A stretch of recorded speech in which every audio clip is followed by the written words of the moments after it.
यादीबद्दल शरद पवार बोलतायत। यादी केली तर ती निराक्षितांच्या नावाशिवाय खुली होऊ शकत नाही। त्यांचा परिवार हा पुरोगामी विचाराचा होता।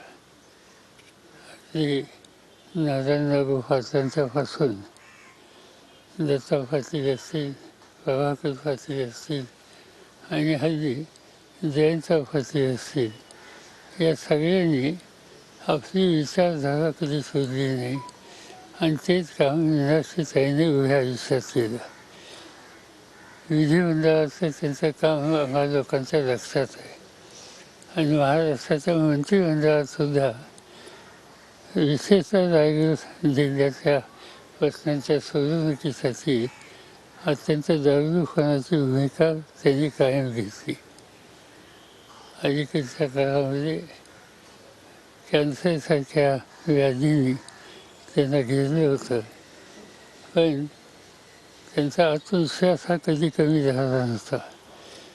त्याही काळात त्यांची माझी एक दोनदा भेटी झाल्या, पण प्रकृती ठीक नव्हती, पण विचार मात्र ठीक होता। आज आपण त्यांना ओळखलो एका कर्तृत्वान संघर्षशील नेतृत्वाला महाराष्ट्र मुकला।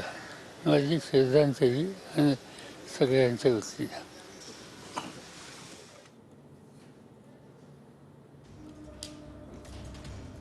तर शरद पवार गटाची यादी आज जाहीर केली जाणार आहे। जयंत पाटील उमेदवार यादी जाहीर करतील।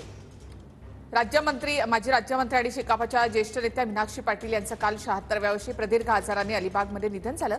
मीनाक्षी पाटील यांच्या कुटुंबियांची अलिबागमध्ये जाऊन शरद पवारांनी भेट घेतली, त्यांचं सांत्वन केलेलं आहे। शरद पवार यांच्यासोबत प्रतिभा पवार यांनी सुद्धा कुटुंबियांचं सांत्वन केलं। शेकापचे ज्येष्ठ नेते जयंत पाटील हे सुद्धा यावेळेला उपस्थित होते।